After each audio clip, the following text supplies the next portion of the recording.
எல்லோருக்கும் வணக்கம். உங்கள் அனைவரும் சிம்பிளி சூப்பர் சேனலுக்கு அன்புடன் வரவேற்கிறோம். இன்றைக்கி ஒரு சிம்பிளான லஞ்ச் மெனு எப்படி செய்கிறதுன்னு பார்க்கலாம் வாங்க. இன்றைக்கி நான் AraiKeeraiKadayalம் ஒரு முருங்கைக்காய் தொக்கும் செஞ்சு காட்ட போகிறேன். வாங்க எப்படி செய்கிறதுன்னு பார்க்கலாம். இதுக்கு அரைக்கீரை எடுத்துக்கோங்க. ஒரு கட்டுன்னு அரைக்கீரை எடுத்துருக்கேன். இது நல்லா சுத்தமாக கழுவி எடுத்துக்கோங்க. மண்ணெல்லாம் பார்த்து கழுவி எடுத்துக்கோங்க. இது கூட நான் என்ன பண்ண போகிறேன், வெட்டி வச்சுருக்கேன். ஒரு 3 வெங்காயம் நான் இதுக்கு வெட்டி வச்சுருக்கேன். 3 வெங்காயத்தை இது கூட சேர்த்துக்குங்க.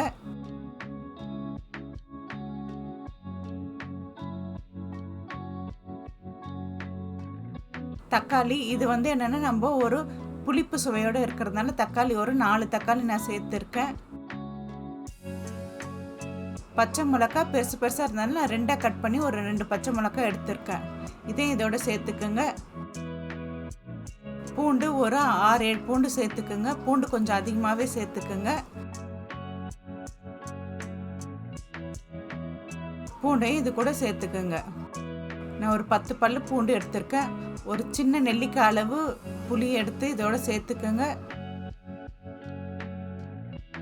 அவ்வளோதான். இப்போ தேவையான அளவுக்கு என்ன பண்ணுங்க, தண்ணியும் இது கூட சேர்த்துக்குங்க.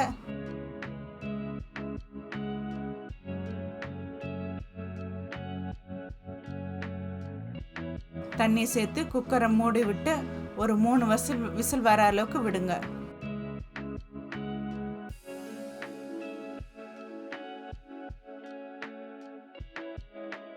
மூணு விசில் வர வரைக்கும் வெயிட் பண்ணுங்க. இப்போ ப்ரெஷர் இறங்கினோடனே குக்கரை திறந்துக்குங்க. திறந்தோடனே இது ஒரு கல் சட்டியில் என்ன பண்ணுங்க, கீரையை எடுத்து போட்டு நல்லா கடைஞ்சி எடுத்துக்கோங்க. பாதி கடைஞ்ச பிறகு என்ன பண்ணுங்க, தேவையான அளவு உப்பு சேர்த்துக்குங்க. உப்பு சேர்த்து நல்லா கடைஞ்சி எடுத்துக்கோங்க.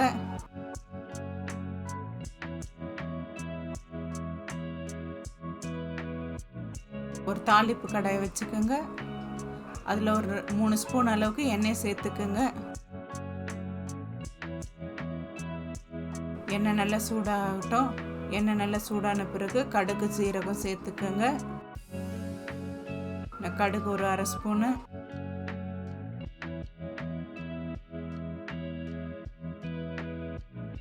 சீரகம் ஒரு 1/2 ஸ்பூனு, பூண்டு 2 தட்டி போட்டுக்கோங்க. காஞ்ச மிளகாய் ஒரு 2 எடுத்து போட்டுக்கோங்க. முக்கியமாக அரைக்கீரை கடையலுக்கு வடகம் சேர்த்துக்கோங்க. இது எல்லா சூப்பர் மார்க்கெட்லேயும் உங்களுக்கு கிடைக்கும். பின்னாடி வீடியோவில் இது எப்படி செய்கிறதுன்னு நான் உங்களுக்கு சொல்லித்தரேன். வடகம் சேர்த்துக்குங்க. அப்போ தான் அரைக்கீரை கடையலுக்கு சூப்பராக இருக்கும். புளி போட்டு கடையிறதுக்கு நல்லா டேஸ்ட் கொடுக்கும். 2 கருவேப்பிலை போட்டுக்கோங்க. நல்லா எல்லாம் பொரிஞ்சு வந்தோடனே அடுப்பு ஆஃப் பண்ணிட்டு இது கீரையோடு சேர்த்து நல்லா கலந்து விட்டுக்குங்க.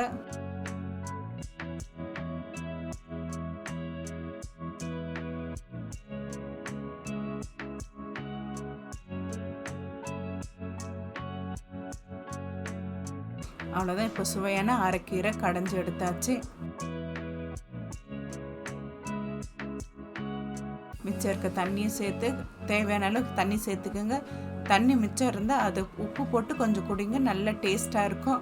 ஒரு சூப்பு டேஸ்ட்டில் இருக்கும்.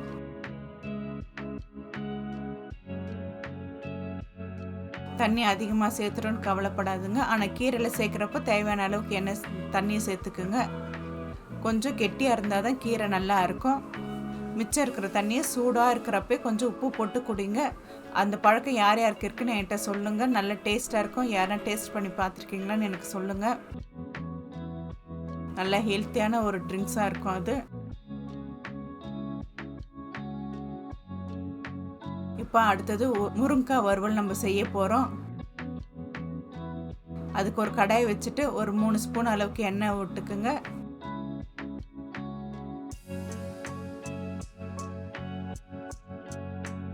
எண்ணெய் நல்லா சூடாகட்டும். சூடான பிறகு கடுகு சீரகத்தை நம்ம சேர்த்துக்க போகிறோம்.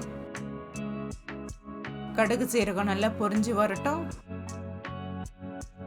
கீரை கடையலுக்கு முருங்கைக்காய் தொக்கும் நல்ல காம்பினேஷனாக இருக்கும். நான் இதில் வெங்காயம் தக்காளி அதிகமாக சேர்த்து பண்ணியிருக்கேன். அப்போ தான் நம்ம தொட்டுட்டு சாப்பிட்றதுக்கும் நல்லா இருக்கும். கடுகு சீரகம் பொரிஞ்சு வந்தோடனே கருவேப்பிலை சேர்த்துக்குங்க.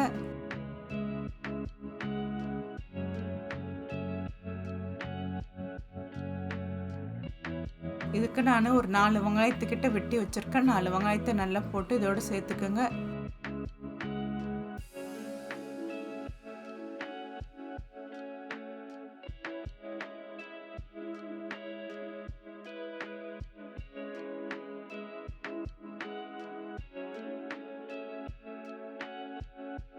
வெங்காயம் நல்லா வதங்கி வரட்டும். உப்பு சேர்த்துக்குங்க. ஏன்னா வெங்காயம் வதங்கி வரத்துக்கு கொஞ்சம் உப்பு சேர்த்திங்கன்னா சீக்கிரமாக வெங்காயம் வதங்கி வரும். வெங்காயம் நல்லா வதங்கி வந்த பிறகு இஞ்சி பூண்டு பேஸ்ட்டு 1 ஸ்பூன் அளவுக்கு நான் எடுத்து வச்சுருக்கேன். இதோட சேர்த்துக்குங்க. நம்ம இஞ்சி பூண்டு பேஸ்ட் இதுக்கு கொஞ்சம் சேர்த்துக்குங்க, நல்ல சுவை கொடுக்கும்.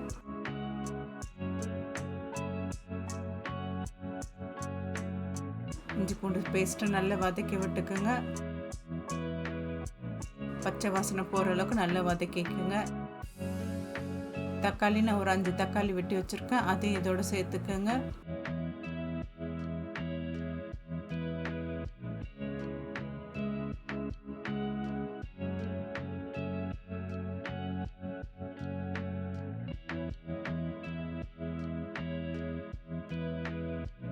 தக்காளி நல்லா வதங்கட்டும். ஒரு தட்டை போட்டு மூடி வச்சுருங்க. நல்லா வதங்கி வரட்டும்.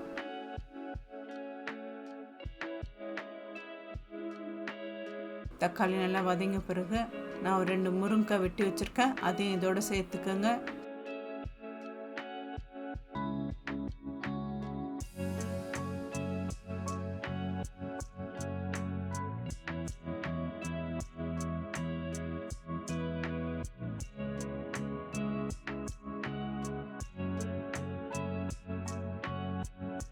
இப்போ நான் வீட்டு மிளகாத்தூள் ஒரு 3 ஸ்பூன் அளவுக்கு இதை சேர்த்துக்கிறேன்.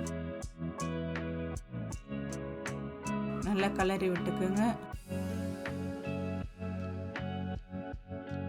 இப்போ தேவையான அளவுக்கு தண்ணி சேர்த்துக்குங்க.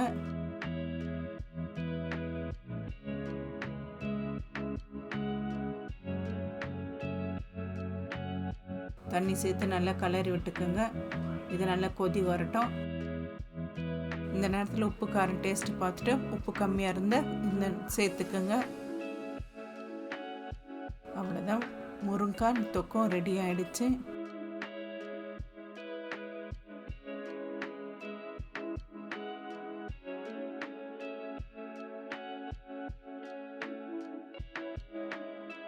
வீட்டில் செஞ்சு பாருங்க. உங்களுக்கு பிடிச்சிருந்தா லைக் பண்ணுங்கள், ஷேர் பண்ணுங்கள், கமெண்ட் பண்ணுங்கள். பக்கத்தில் இருக்க பெல் பட்டனை தட்டி விட்டுங்க. அப்போ தான் நான் எடுக்கிற ஒவ்வொரு வீடியோவும் உங்களுக்கு நோட்டிஃபிகேஷனில் உடனுக்குடனே வரும்.